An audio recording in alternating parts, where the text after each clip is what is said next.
morning or afternoon, wherever you are, you know. I'm just enjoying a delicious Nescafe latte. I've always been a bit of a snob whenever it comes to coffee.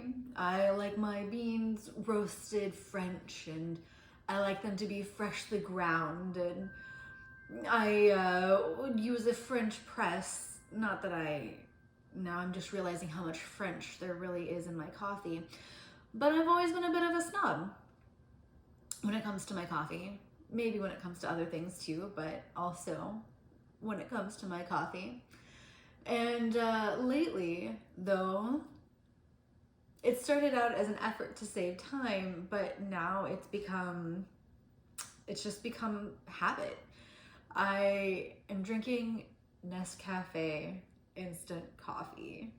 I know. It doesn't sound very snobbery of me. And really, it's pretty tasty.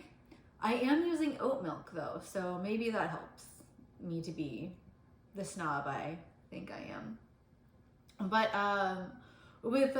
you heat up your oat milk, you put in a heaping teaspoon, I think more than that, I think it's more like a tablespoon of coffee into your cup, and then sweeten it to your desired sweetness, and it's a pretty good cup of coffee.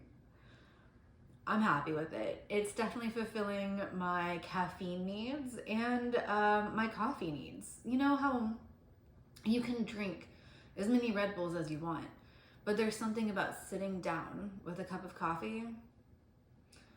Well, this still gives me that delicious, wonderful, homey,